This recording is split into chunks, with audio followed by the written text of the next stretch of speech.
one of the most toxic and persistent heavy metals in the environment. Mercury is bioaccumulative and biomagnifies up in the food chain. Because of its transboundary movement, mercury produced at one place causes harm at some other. It is for this reason that NGOs like Toxics Link and governments around the globe are joining hands to stop the use of mercury. Since 2005, a coalition of NGOs like the Zero Mercury Working Group and Healthcare Without Harm have worked at various international forums to eradicate mercury usage. Since mercury is completely unregulated in India, a chemical market in Old Delhi will openly sell elemental mercury to any person wishing to buy it, irrespective of quantity or purpose. Mercury is one of the most toxic heavy metals known to man, and surprisingly one of the most universal uses has been in the healthcare sector. A little bit of mercury, 2 or 3 drops of mercury put in a water tank can mess up the entire society, water. Disposal of mercury is an issue. There is no comprehensive or a foolproof method yet developed whereby we can say mercury can be disposed of.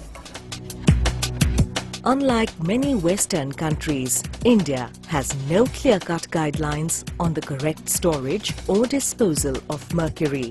In the past, broken and discarded mercury thermometers in hospitals were disposed of with regular municipal waste. Increased awareness of mercury toxicity has caused hospitals to grapple with issues of storage and disposal of expended mercury. The healers are now realizing that their oath goes beyond their medical practice and expects them to be environmentally proactive by not causing harm to the environment or society. Ever since we were born, we have found mercury is being used in thermometer and in blood pressure equipments, and they are doing fairly well. So it has become an integral part of the society. People have some bit of a block in their mind that they believe that the digital one may not be as accurate. The problem of mercury in healthcare is that how do you shift it out, because the doctors and nurses are used to using mercury devices. Mercury is like the gold standard. In India, Toxics Link has been taking the lead in this issue, working with other partners and hospitals to, on a voluntary level, take away mercury from the healthcare sector. In June 2004, Toxics Link published the first report on mercury usage in the healthcare sector in Delhi, which set in motion much of what has happened till date. According to it, an average-sized hospital with a dental wing could release around 3 kilograms mercury in the environment. In 2007, high mercury concentration much above the prescribed limits was detected in the indoor air of 2 hospitals in Delhi, thus putting both staff and patients at risk. Healthcare professionals and administrators were sensitized about the risks of working with mercury. Formal training was imparted in handling mercury spills and raising awareness for the phase-out of mercury apparatus. Deliberations with the Delhi government over a period of 3 years yielded in a slow but positive change.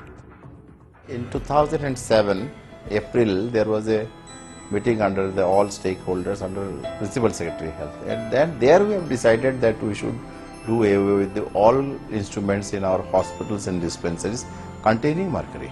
In Delhi government, we have discussed this matter a lot, and we have decided that in all the government hospitals belonging to Delhi government, we are going to phase out the mercury.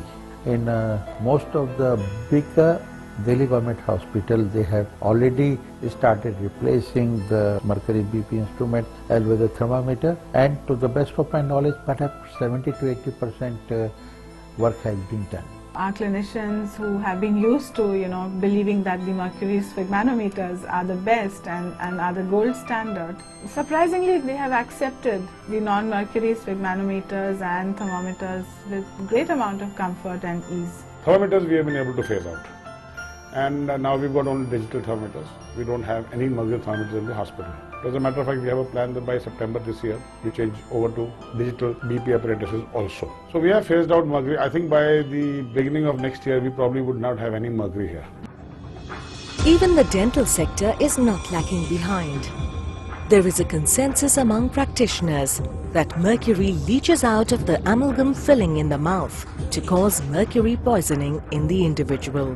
The environmental damage caused by the residual amalgam is also a big concern. Amalgams which were considered indispensable are now increasingly replaced by composites, which are types of synthetic resins used as restorative materials. They are increasingly gaining acceptance for aesthetic and functional reasons. Dental amalgam traditionally has been made of mercury and silver alloys. When the alloy is being made, then there's waste of mercury which is thrown in the drain. It also has exposures to the assistants and the medical personnel who are trying to make the alloy. It's much easier to do amalgam rather than composite. The composite involves more time. You need to do it in steps, whereas amalgams can be done in just one step. That is probably one reason that we are still sticking to amalgam, but we understand mercury and its polluting effect in the environment. I would love to go amalgam free, and we would love to use composites alone, and I wish that very soon our hospital should be mercury free. The past decade has seen a lot of international actions on the removal of mercury in the healthcare sector. Sweden is completely mercury-free, and the European Union has banned mercury thermometers. In the USA, it is almost impossible to buy mercury-based instruments. Several developing countries like Argentina, Philippines, and now India are also all working towards becoming mercury-free.